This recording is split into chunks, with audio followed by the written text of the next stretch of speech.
Hello and welcome to the Self-Recording Band podcast. I'm your host, Benedict Hein. If you are a new listener, welcome. So glad to have you. If you are already a listener, welcome back. Thank you for coming back. Thank you for joining us again.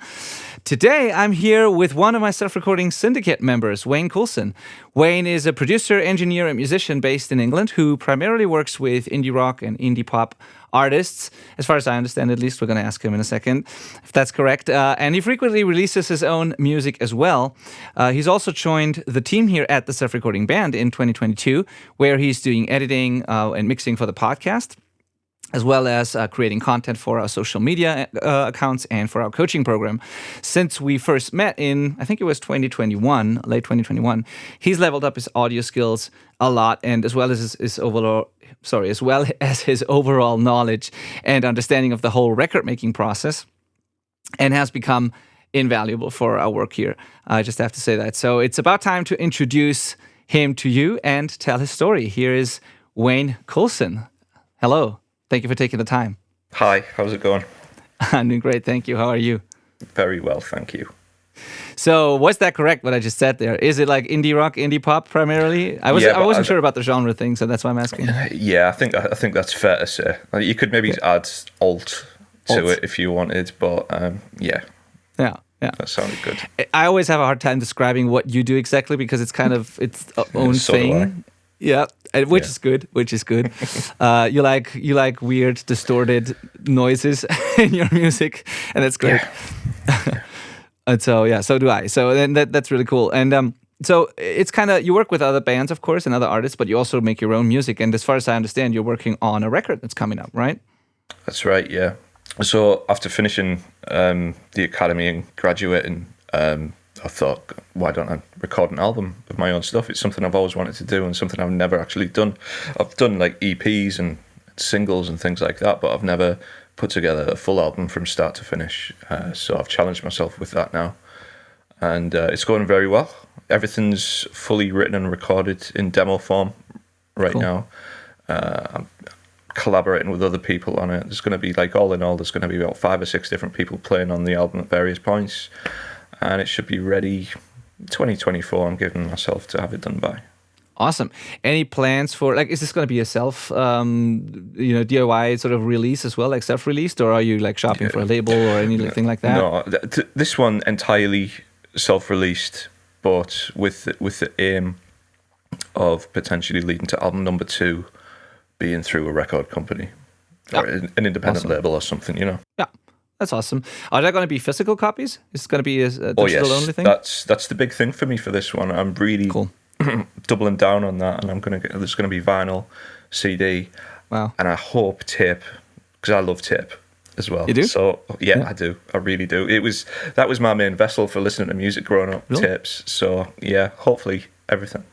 Yeah, awesome. Yeah, I kind of like it too, but just for the nostalgia, because I grew up listening to tapes too. But at the same time, I think it's like, I don't know what the fascination is about it, because it's like inconvenient. It sounds bad. It's like there's nothing good about it other than the fact that I kind of have good memories.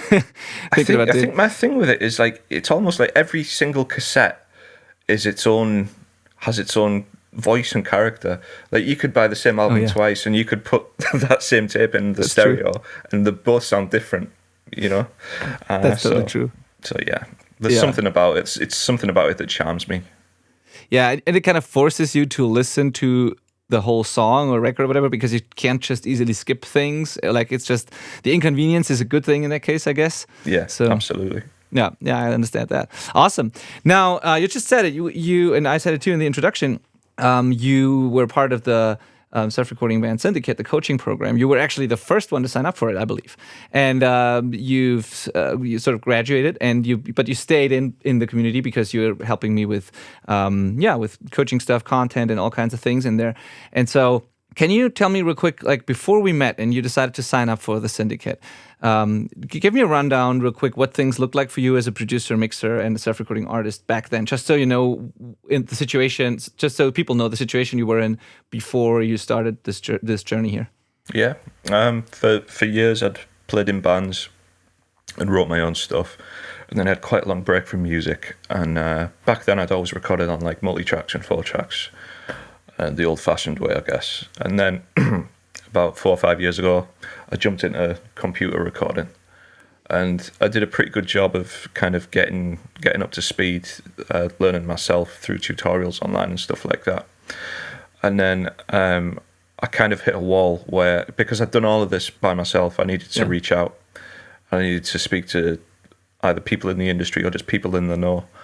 And that was the main reason that I was looking, you know, just for like being able to just ask somebody a question. Oh, how do I, you know, why am I having problems with this? How do I do this, etc. Yeah. Versus trying to figure it out by just Googling and watching YouTube videos, not really knowing if it applies to your situation and like... Yeah, or even like knowing if you're asking the right questions, you know.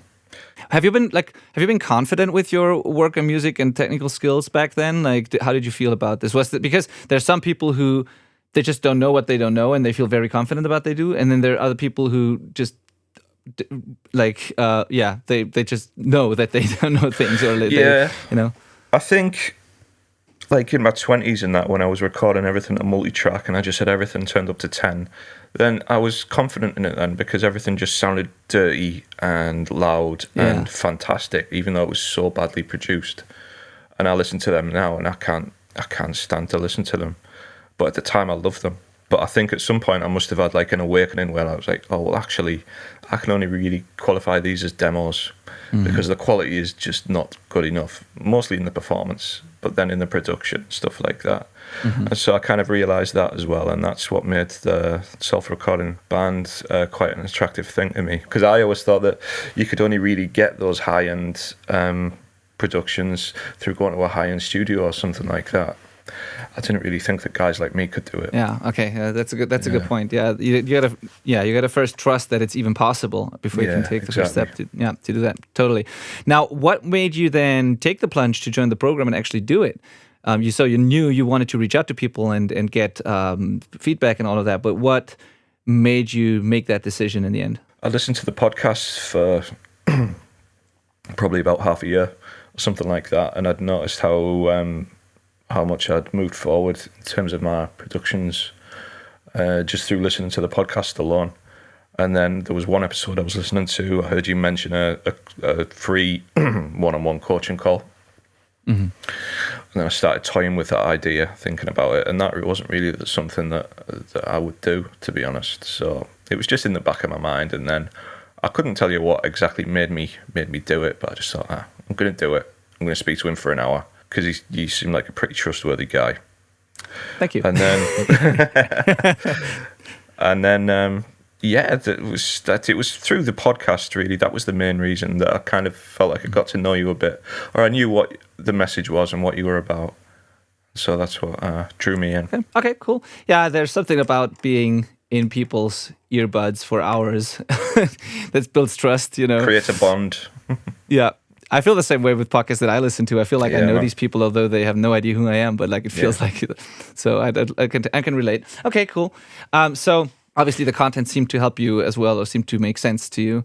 And then we had the call and we talked about it, and it was just a perfect fit. I knew immediately that I was going to be able to help you when I heard what you were trying to do and where you were at, and I could hear the talent, because that's something I can't really teach people. You know, you got to have something there that I can work with, and that was the case in your case for sure. And so everything else is like totally teachable, and then it comes down to just feedback and implementation and all of that. And now, roughly 1.5 years or 20 months or so later, what do things look like now? How do you feel about your skill level, the quality of your own recordings and mixes? Any wins worth talking about? Like how have things changed during this whole process and journey?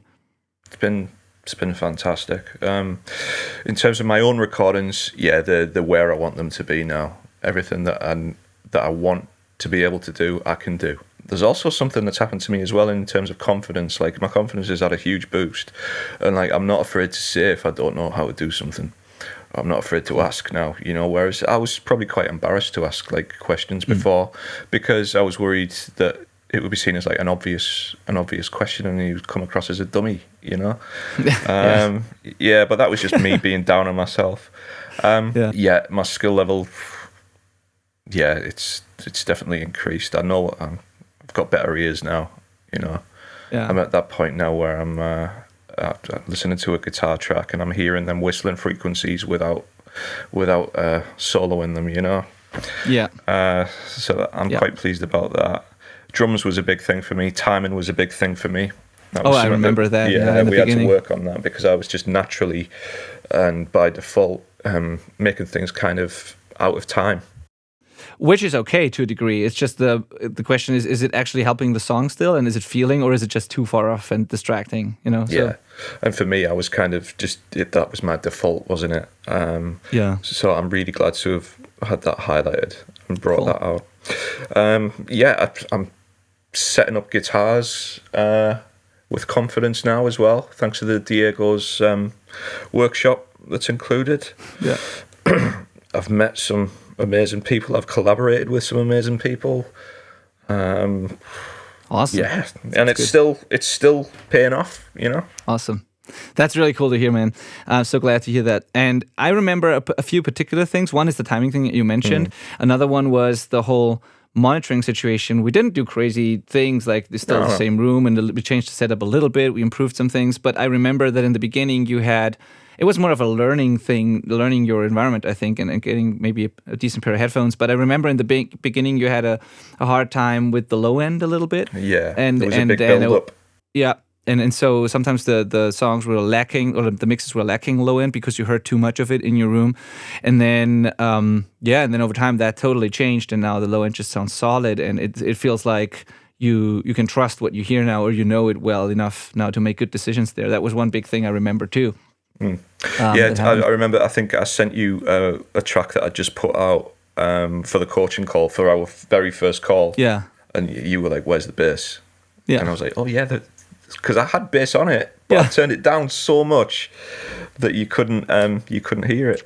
But do you remember one of the first things we did in the academy was, getting my room right? Mm-hmm. Yeah. And you made me do a test where I played a sine wave in the room and made a note of where the frequencies were building up, right? Yeah. And then I sent you the results, and you were like, "You shouldn't be able to hear this high," like, because I was able to hear like up to nearly 20k. And I'm like, that's kind of superhuman hearing. And then I went back into my session. Yeah, I went back into the session, and I had a saturation plug-in on the master chain that I'd forgotten about, and that'd give us false results. Yeah, created harmonics further down the spectrum, which made it possible to hear the higher frequencies that you shouldn't be able to hear. Yeah. And there were many more cock-ups like that throughout, but.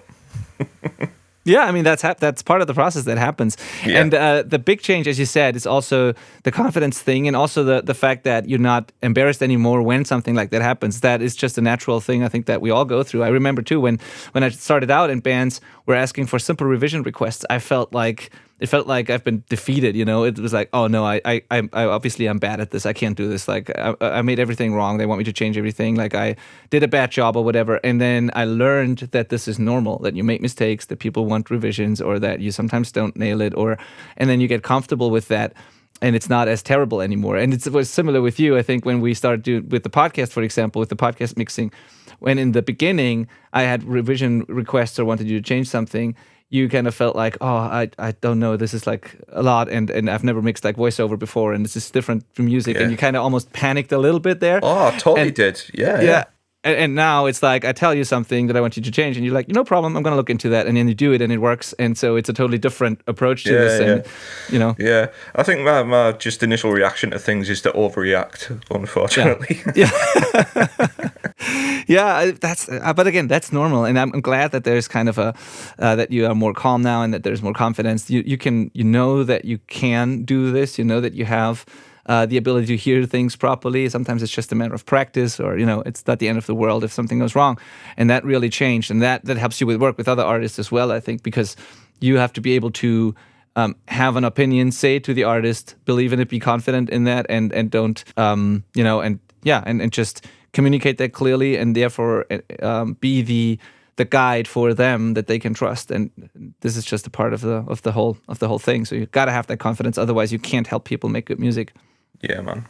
Cool. Now, how would you summarize like the benefits of the program, like some details? I mean, you said what you got out of it and what changed for you, but like, was it the community or like the videos, the calls. You were in early, so it was a little different from now, where we have these structured action plans and everything. Like there was more. It was a little different. It was almost like a testing thing for me as well. A lot of one-on-one calls and attention and stuff like that. That is now more streamlined because it's more effective for everyone. But if you think back now, what was the most valuable thing to you, or like what were some of the benefits that you experienced in the program? Yeah, it's changed a lot, hasn't it? In the last year and a half. Because I've learned too. Yeah. I've learned a lot since then. So yeah, at first it was the one-on-one calls that you and me had. I think we probably ended up having close to 10 calls or something in the first 3 months, maybe. You were helping me out with various things, like a song of my own that I was recording and mixing, and also I was producing another band at the time, and it was the first time that I'd produced a band in a studio. So yeah, you helped me with that, and that was invaluable at the time because we had a series of calls, we got everything nailed down and ready, and the sessions turned out amazing. Yeah, because of that. So that was invaluable at the time. Then, as the course went on, it was the thing of just being able to drop you a quick message with a question and get a response from you. Again, going back to like the kind of stupid questions thing, it was like, well, instead of sweating about it and trying to figure it out and going around in circles, I can just get in touch with this professional guy. He can just straight away tell me the right option, you know. So there's that, and then there's also the community. The coaching calls are great, and just the questions that people have in there and the conversations that we have. Just through even just listening to them calls, you kind of learn and grow. Yeah. Those became such a cool routine for me as well now. I just look forward to this every single week. Sometimes even if there's no pre-submitted questions or nothing, no big problem that we have to solve, sometimes these conversations just where they go naturally is like inspiring and cool to me sometimes, and it's I don't know, I just love to catch up with everyone and talk about music, and there's always some nugget in it and something that I can learn as well. So these group calls, I love them. Yeah. And I find, for me, it's good because I'm encountering things that are outside of my little workflow, and that, you know, problems that I wouldn't normally encounter, but one day I might. So it's useful for that. Yeah. And I think you learn when you teach. You learn a lot when you teach. So when someone asks a question and the community tries to answer it, or everyone gives their opinion, when you're forced to think of a solution for something, even if it's not your own problem, but when you have to find a solution or try to help someone with a problem, that kind of, I don't know what that is, but it helps you learn and improve yourself in a way. It kind of, I don't know what it is, but you know what I mean. When you give someone feedback and you teach them, then you learn something yourself, or you suddenly see a problem from a different perspective, and then you can implement that into your own workflow or whatever. So I just think that's great for everyone. Yeah. Cool. So you mentioned the one-on-one things in the beginning. I have to say that for people now, if they apply for the coaching, this has changed, but not because I'm lazy now and I don't want to do one-on-ones anymore. But I've found that as much as I love those, they were great in the beginning for me as well to learn and to figure out what the bottlenecks and problems are with people and how I can help them best. But then I just kind of looked at how we spent our time and how much people got from it, and I discovered that if we do 10 calls, for example, and it takes 10 hours to do these 10 calls, if I instead send people asynchronously, like Loom videos, for example, where they sent me their questions, I record a quick video of me explaining them or giving them the solution, and it's like a 3-minute or 5-minute Loom video that I sent back, then that's pretty much everything it takes. And then because on a call you do a lot of small talk, you talk about other things too, and it's not only about the real problem that people have. And if you do it that way with like asynchronous communication and a Loom feedback video from me, then you can solve those same problems not in 10 hours, but maybe in 2 hours total. And then the other person on the other end, like the student, has 8 hours to implement and exercise and practice.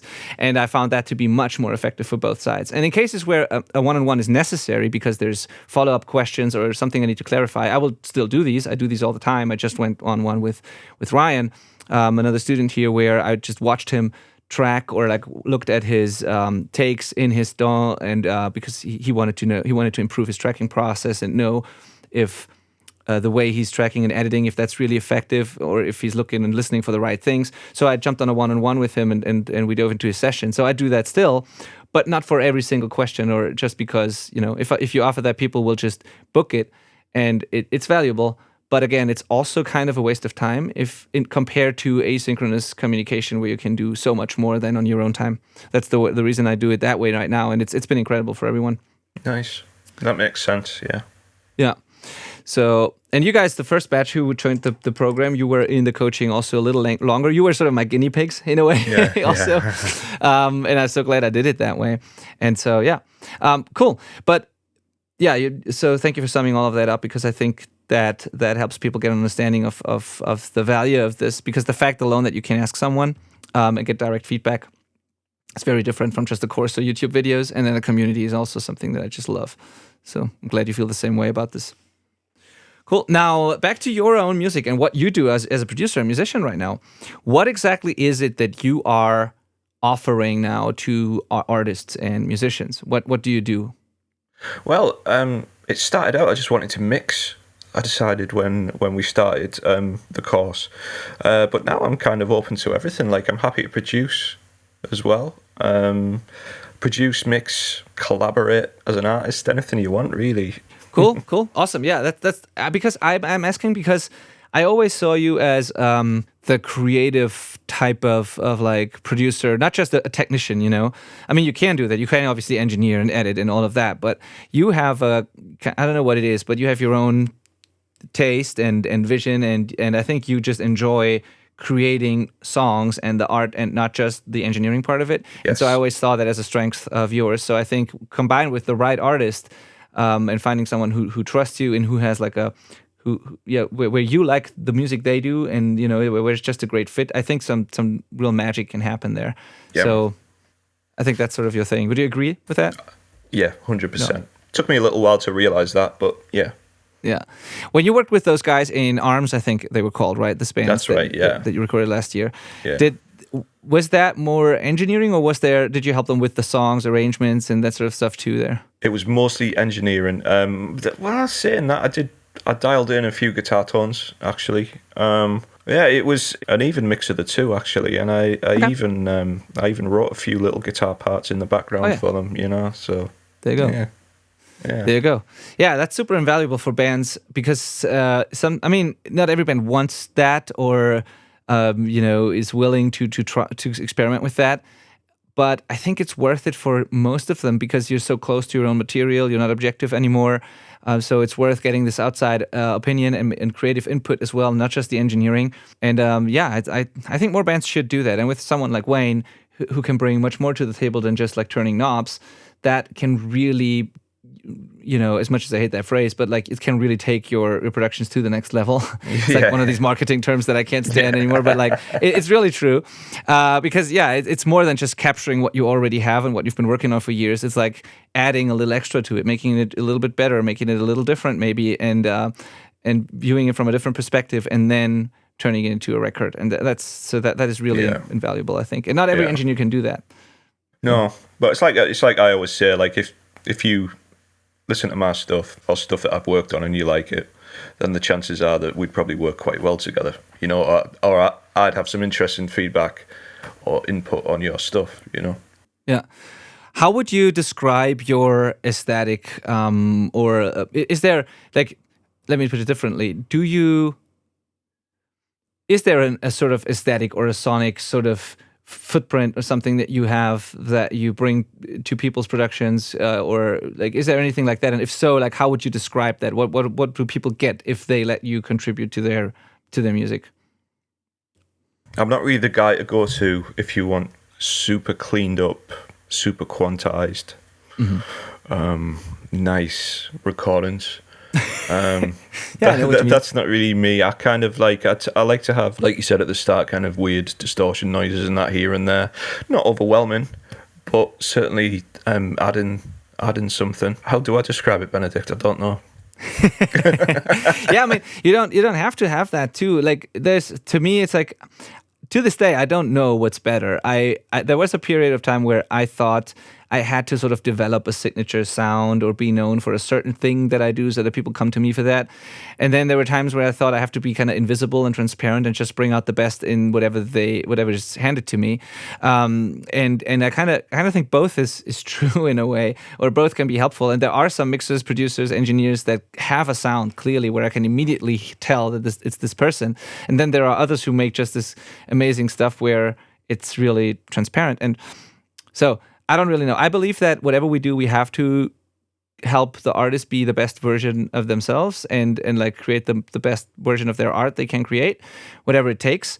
But I also think that it helps if you just know what you like and if you have your own taste and if you, if you clearly say, like you just did, I can do a lot of things, but I am not the right person if you want this, because I know that this isn't just something I don't like or I don't do well. And this is great if you're able to say it like that, because that it's still open in a way. You can still do a lot of things, but you also clearly know what you don't like or what would not be probably a great fit.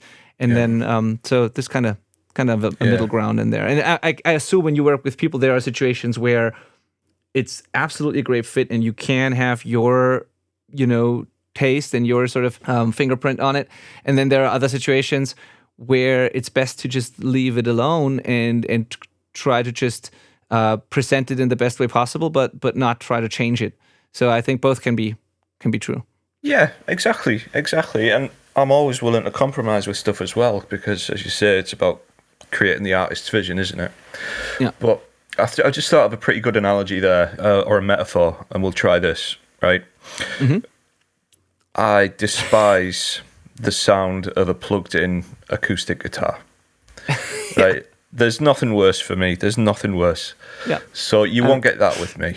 Yeah. What you would get is a mic'd up acoustic guitar and a little bit of room noise. That's what you get with me. Yeah, that's beautiful. That makes so much sense, and I totally relate. Yeah, it does. Good. It does. And yeah, people might be wondering now, because you would be surprised how many people record their acoustic guitars with like the direct in, just plugging it in because they think that's how you do it. Yeah. But no. It's usually not how you do it for various reasons. But I get the analogy though. The plugged-in acoustic guitar gives you every single detail, every noise that this guitar makes, that the pickup picks up, and you record that. But the thing is, you don't want all of that, because not all of it is beautiful. And some stuff is just harsh and hard and brittle and not pleasant sounding and not pleasing sounding. And when you mic it, you get the good stuff, and you can position the mic so that you get exactly what you want. And you also get the character of the room, and it sounds unique and not like every other plugged-in acoustic guitar. So that's the difference there. Exactly. Yeah, totally get that. Cool. Awesome. Now, how can those people find you and contact you and work with you if they're interested? The best way to contact me is on Instagram, because I've got a link tree on there with a link to all of my stuff, my mixing website or production website, the stuff that I'm generally up to, which is on Instagram as well, and my music, which is on SoundCloud and YouTube. So that'd be at Wayne Coulson Mixing. Awesome. Yeah, we're going to put that in the show notes. You're going to put that there, actually. I am, yeah, because I'll be editing this. Yes, exactly. And so contact Wayne, hit him up, like just get in touch. I'm sure you're open to just having a chat and a conversation about the music and see if it's a great fit. There's nothing bad can happen there. Just have a conversation and see if it works out. Yep. And so I definitely recommend doing that. Now, would you also do things like you do for the Self-Recording Band right now? Are you like creating content, or are you open to this? Because you're primarily a musician and producer and engineer, of course. But now, since you've joined the Self-Recording Band team here and we've been working together, you are not only editing and mixing this podcast, but you're doing like reels, short-form videos for us, long-form videos for the coaching program, our YouTube that is maybe already out when this podcast airs, but like proper YouTube channel videos that we're going to make and stuff like that. Do you do things like that for artists too, if they want that? Or is that like not really what you're specializing in? Yeah, absolutely. I mean, I do have my finger in a lot of pies at the minute with music and content creation and video edit. And yeah, hit me up for anything you want, man. I love working on a creative project. That's cool. And I'm asking this because, again, I've changed my mind here a little bit lately, because I used to believe that you should stick to a few things that you do really well and not try to do everything. And so I thought that producers, mixers, engineers should only do that and focus on that to become really good and let other specialists do the rest. And there's still truth to that. I still believe that if you want to become world class, you have to double down on a few things and not try to do everything. But also, the one thing that has changed is you don't have to become the best in the world in content creation. Your focus and your main thing is the audio part.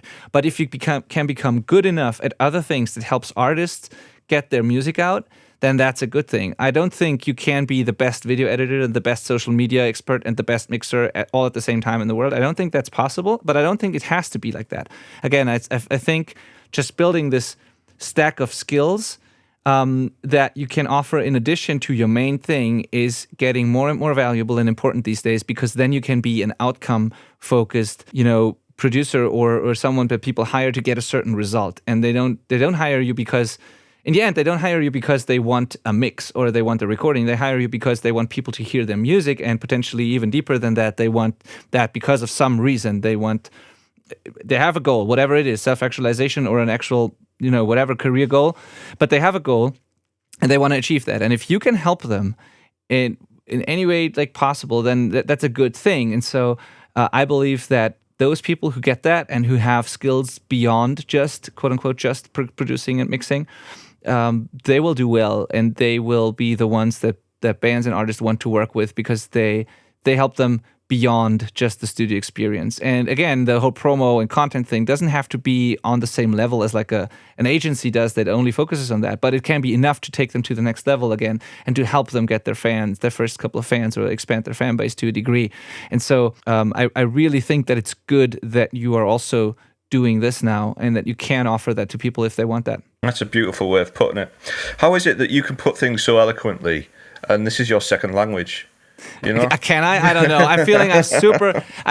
Honestly, I ramble a lot and I talk a lot, and I always feel like I'm super long-winded. But I appreciate that if you say that. No, you just, where you can say things, my mind just goes blank, and I just stutter, and I can think of the right thing after some time, but like I'm just terrible at conversation, Benedict. Maybe it helps that I've done 200 plus podcast episodes in my life. That like probably the does two help, podcasts actually. together. Yeah. Maybe I should look into that. I can add that to my list. Yeah, exactly. Yeah. I don't know. It's just that I don't know. English always was languages always were kind of natural to me. I don't know. And then the podcasts help. I was always, and sometimes I hate it that it is like that, because it has unwanted side effects. For example, whenever I'm in a band, I end up being the person who has to talk in between songs on stage, which I don't like. Oh, gotcha. I would love to just play and in between just tune my bass and then play again, and do nothing else. But I always end up being the one who has to do the transitions in between and stuff. So, yeah, I don't know. Blessing and a curse. Yeah, absolutely. You don't want to have to talk to the public, do you? Yeah, actually, I don't like any of this. No. Yeah, it's like on stage, it's a different thing. I feel what you just described, how you feel on a podcast, for example, right now, is what I feel like on stage. Probably because I haven't done it enough. I've played enough shows, but like that's nothing in comparison to 200 plus episodes where I talk for an hour. And so every time I'm on stage and I have to do that, I'm still very nervous. I feel like I don't know what I'm saying anymore, even though I've planned it before. And so I don't know. Yeah, overall tour would help there. Yeah. Well, when I used to play in bands, I'll be honest, playing live was always the thing that I enjoyed the least. Really? Yeah, absolutely. I've never really been that guy, But there were some gigs we did that were great.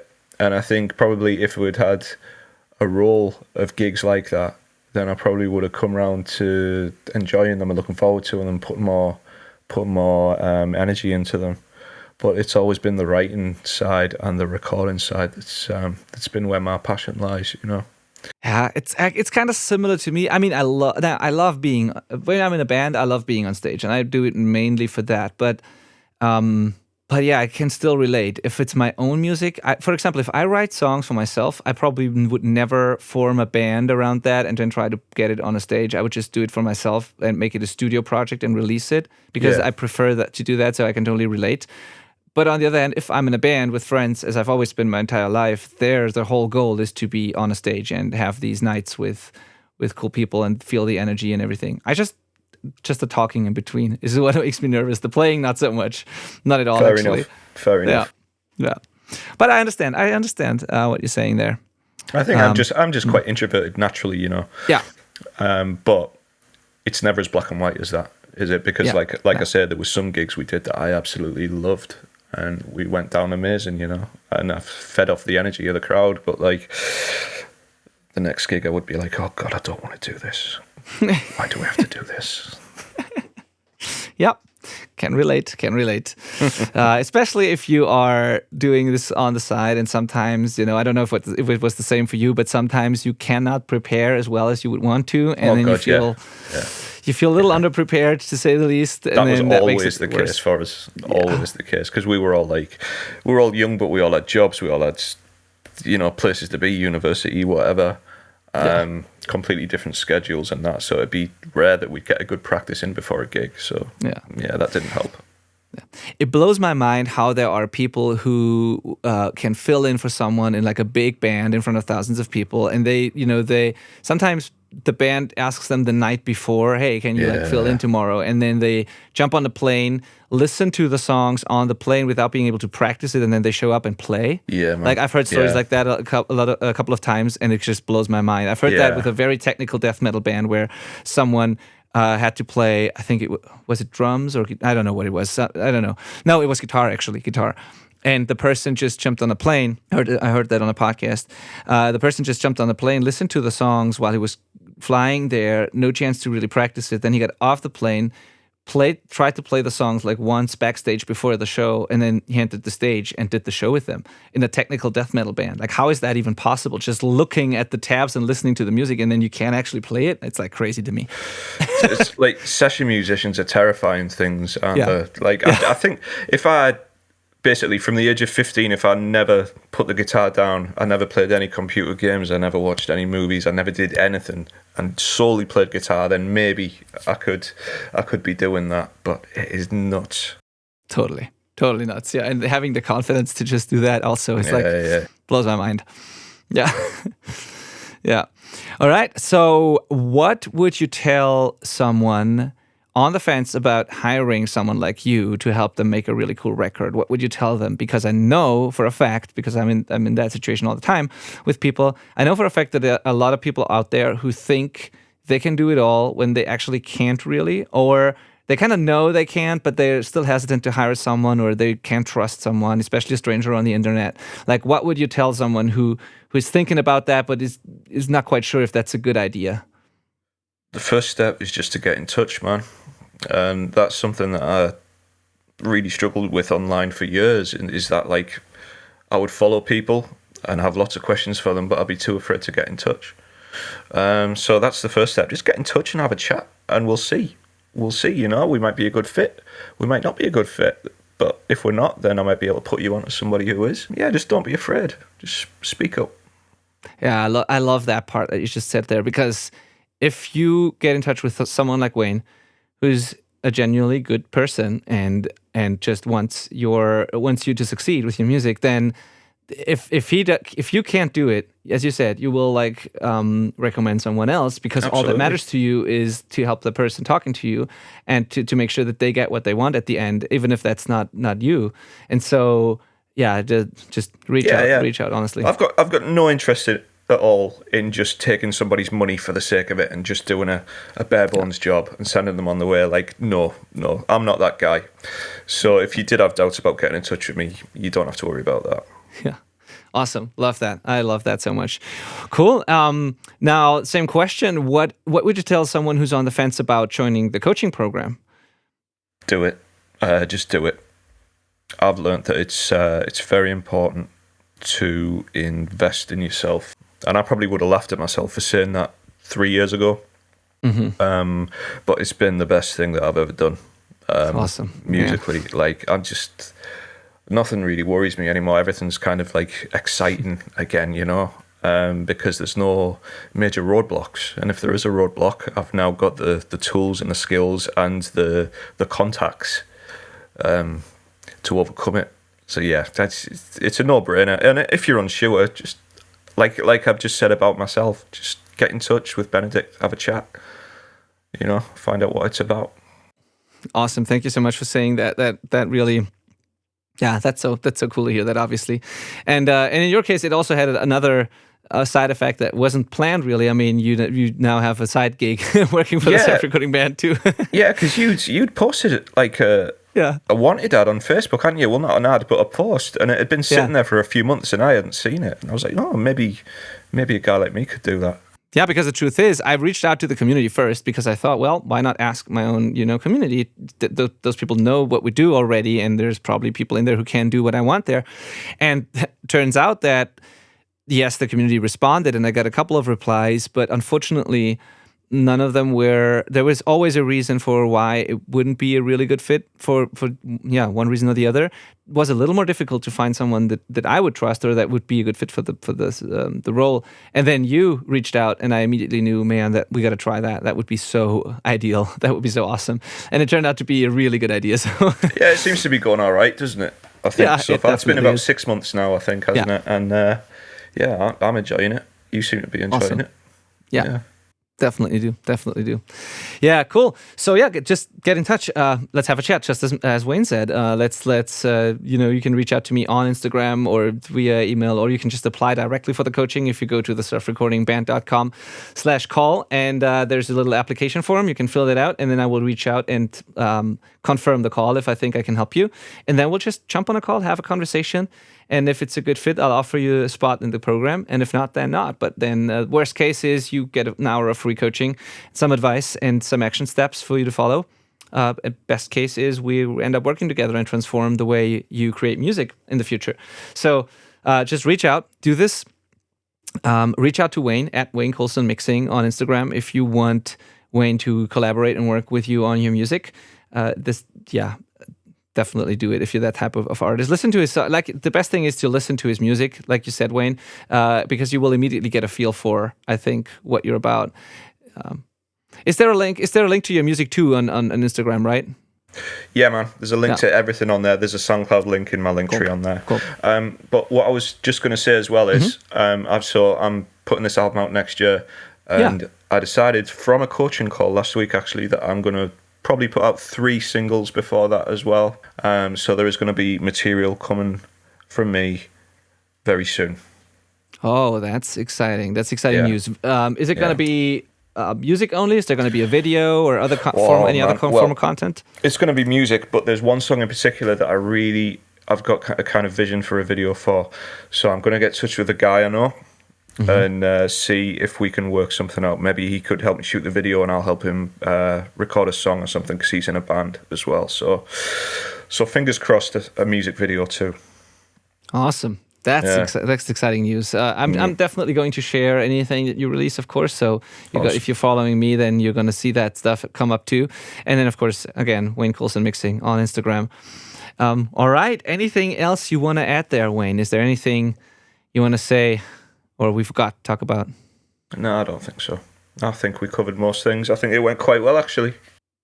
Yeah, I think so too. I'm very excited, man. I want to thank you for everything you do at the Self-Recording Band, and it was about time to bring you on this podcast because people, if you've been listening to the show for the past, I don't know, how many episodes, Wayne? 20, 30? I don't know. Maybe more than that, probably. Just over 30, yeah. Okay, over 30. All of those were edited and mixed by Wayne, and I'm super happy about that whole thing. And then, posting, publishing the content, putting the show notes together from my notes that I give you, making the videos for the action plans in the coaching. This has improved so much because now I can just focus on teaching, and you take the raw video and turn it into a video, like an edited one for the action plans. People love those. I just got an email from someone signing up for a free video that we do, telling me that it was the best tutorial he's ever seen on that. So if you want that, by the way, it's the selfrecordingband.com/standout mixes. And so the fact that you are doing these video edits now and doing so much, helping us so much here with the content, makes my work, my life not only easier but also better because I can focus on what I'm really good at, and I'm really grateful for everything you do, Wayne. Really. We've achieved maximum Benedict, haven't we? Yeah, totally. We're on the way there. Let's put it like that. We're on the way there. Getting there, yeah, exactly. Yeah, looking forward to that. Looking forward to the YouTube stuff, and I'm looking forward to hopefully seeing more, definitely hearing more of your own music, and hopefully also more collaborations with other artists that come and work with you. Yeah. So, yeah, nice, and yeah, I just loved it, all of that. And so, thank you for taking the time again to do this today. Thank you. And talk to you soon. Awesome. Cheers, man. Bye-bye. Cheers. Bye.